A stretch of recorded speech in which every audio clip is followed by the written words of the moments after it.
Stay positive, work hard, make it happen is not a cute slogan for posters or a line you say when you want to sound confident. It is a complete life strategy, a mindset and behavior formula that can take an ordinary person with ordinary resources and turn them into someone who consistently produces extraordinary results. Not because life becomes easy, but because they stop letting life's difficulty decide their direction. The first part, stay positive, is often misunderstood because positivity is not pretending everything is fine. It is not denying pain, and it is not ignoring real problems like bills, responsibilities, rejections, delays, health issues, or uncertainty. Positivity is the decision to stay constructive when your emotions want to become destructive. It is the discipline of refusing to let one hard moment rewrite your identity. And it is the habit of looking for what you can control when everything else feels out of control. A positive mind does not say, "Nothing is wrong." It says, "Something is wrong, and I will respond with strength." Because your response is where your power lives, and power is what creates progress. If you want to understand why staying positive matters so much, understand this. Your mind is the filter that turns circumstances into meaning, and meaning turns into behavior, and behavior turns into outcomes. So if your mind constantly interprets obstacles as proof that you are unlucky, not good enough, or destined to fail, your behavior will shrink, you will hesitate, you will delay, you will avoid, you will quit early, and then your outcomes will confirm the story you told yourself, not because the story was true, but because you lived it into reality. Staying positive is how you protect your momentum, and momentum is one of the most valuable assets you can have, because when you have momentum, action becomes easier, confidence grows, and consistency becomes natural. But when you lose momentum, even simple tasks feel heavy, and your mind starts negotiating your future away in small moments like, "I'll do it tomorrow. I don't feel like it. It's not the right time. Let me wait until things calm down." And that is how potential quietly dies, rarely in one dramatic failure, but in 1,000 small delays. Positivity is the choice to keep your mind pointed forward, because direction matters more than speed, and a slow person moving in the right direction will eventually pass a fast person moving in circles. Staying positive also means guarding what you feed your mind, because your mind is not a trash can, it is a garden, and what you plant grows. If you plant constant complaints, comparison, gossip, fear-based news, and negativity all day, you will grow anxiety, bitterness, and low energy. But if you plant learning, encouragement, skill building, gratitude, and solution-focused thinking, you will grow resilience, clarity, and disciplined hope. A positive person is not someone who never feels low. It is someone who does not build a home in low feelings. Someone who visits emotions but refuses to live there. Someone who can say, "This is a hard day, not a hard life," and then still do what needs to be done. The second part, work hard, is where many people either get intimidated or offended because hard work has been romanticized and weaponized, and some people hear it as work yourself into exhaustion, or ignore your health, or never rest. But real hard work is not reckless. Real hard work is consistent effort applied to the right priorities, and it is often quieter than people think. It is early mornings, focused blocks of time, repeated practice, uncomfortable learning, disciplined routines, and the willingness to be a beginner without letting your ego sabotage your growth. Hard work is not a one-time burst of motivation. It is the steady choice to show up even when you are not in the mood. Because if your goals depend on your mood, your results will be unstable. And the world does not reward what you plan to do. It rewards what you repeatedly do. Hard work is also not just physical effort. It is mental effort. The effort to focus when distractions are everywhere. The effort to keep your standards when nobody is watching. The effort to stay patient when results are slow. The effort to control your reactions when life tests you. And the effort to keep learning when you would rather stay comfortable. This is why hard work builds confidence, because confidence is not something you wait to feel. It is something you earn through evidence, and evidence is created by actions you keep.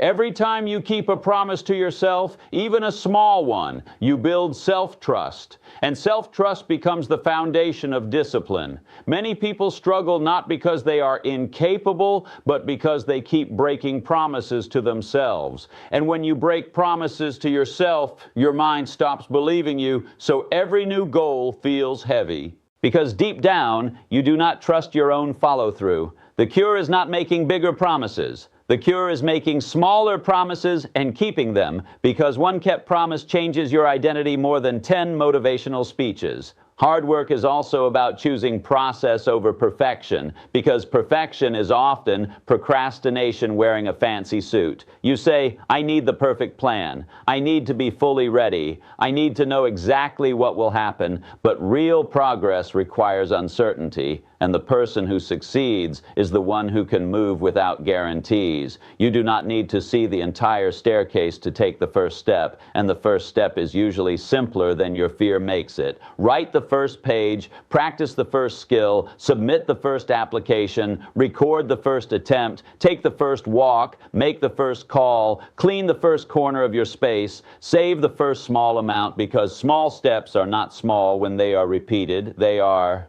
the only steps that turn into transformation. Hard work is not glamorous, but it is honest, and honesty wins in the long run because it builds real ability. Talent can open a door, but discipline keeps you in the room. Motivation can start a journey, but consistency finishes it. If you want to work hard in a way that actually changes your life, you need systems, because willpower is limited and the world is noisy. A system is simply a set of behaviors you do without debating them every day, like a scheduled time for learning, a protected time for exercise, a planned time for deep work, a boundary around distractions, a routine that makes the right action easier and the wrong action harder. People who get results do not rely on feeling inspired every day. They rely on structure, because structure turns effort into habits, and habits turn into outcomes. Hard work also means working on what matters most, not just being busy, because busyness can be a hiding place, a way to feel productive without actually making progress. You can spend your whole day reacting to messages, handling small tasks, scrolling, reorganizing, and preparing, and still avoid the one thing that would change your life.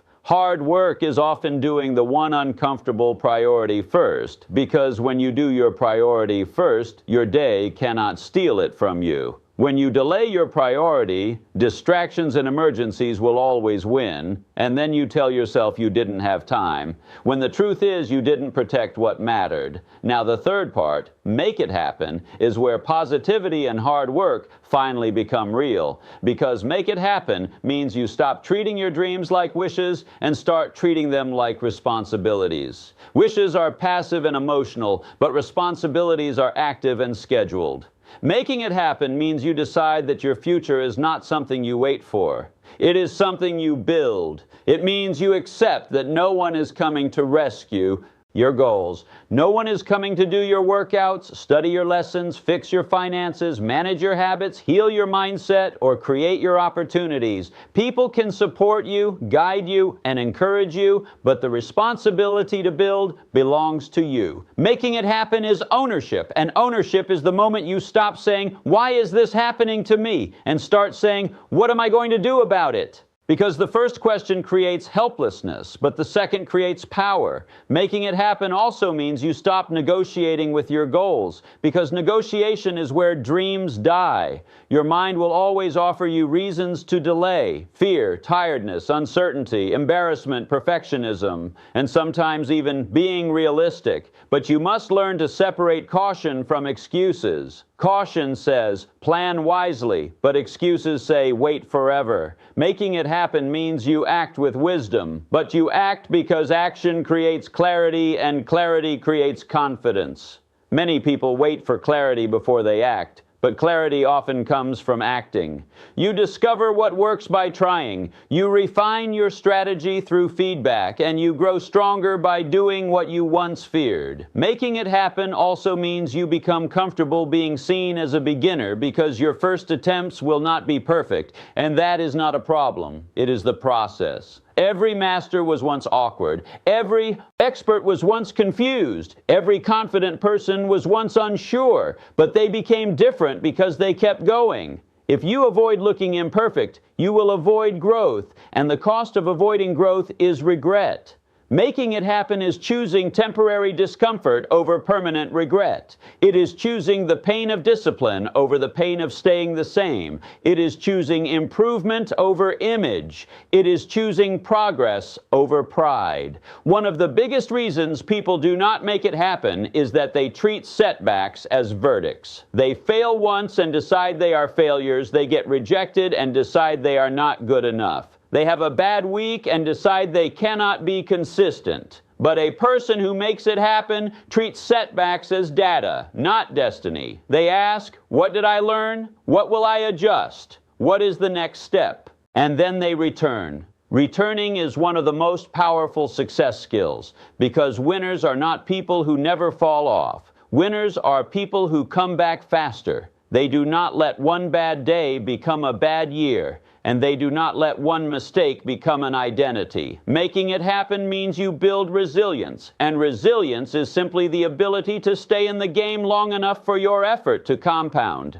Compounding is not only for money, it is for skills, health, confidence, relationships, and opportunities. A little effort repeated becomes a lot of progress, but only if you stay consistent long enough for it to add up. This is why staying positive matters again, because negativity makes you quit early, and quitting early prevents compounding, and without compounding you keep starting over, and starting over is exhausting. Making it happen also means you stop comparing your beginning to someone else's middle. Comparison kills momentum because it steals your focus and confidence at the same time. You look at someone else's results and then judge your first steps. And of course, your first steps will look small compared to someone's outcome.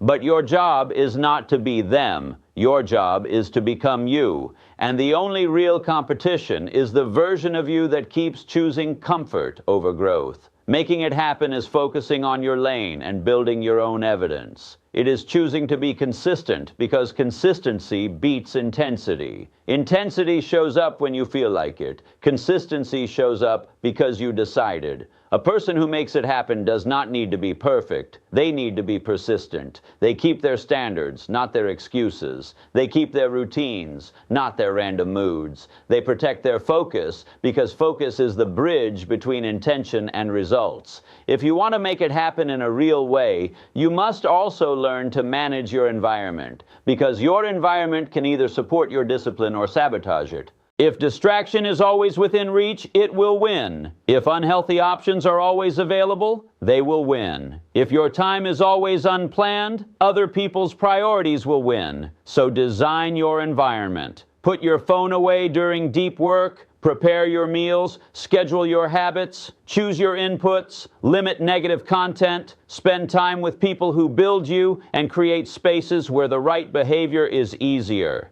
This is not weakness. It is strategy.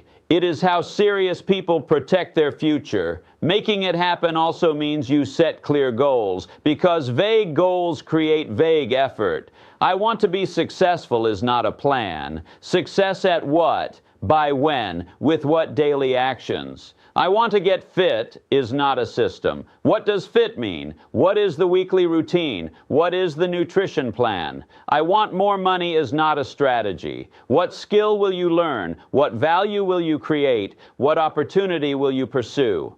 Clarity reduces excuses because it reduces confusion. When your target is clear, your next step becomes obvious. And when your next step is obvious, procrastination has fewer places to hide. Making it happen also means you keep your standards high even when your emotions are low. You will have days when you feel tired, days when you feel uncertain, days when you feel discouraged, and that is normal. The difference is what you do on those days. A person who makes it happen does the minimum maximum on hard days so they do not fall into zero. They keep the habit alive. They keep the identity alive. They keep momentum alive. They understand that the goal is not to be extreme. The goal is to be consistent. And consistency is a form of self-respect. You are telling yourself, I matter enough to follow through. This is why the title is a complete formula. Positivity gives you the mental direction. Hard work gives you the behavioral engine. And make it happen gives you ownership and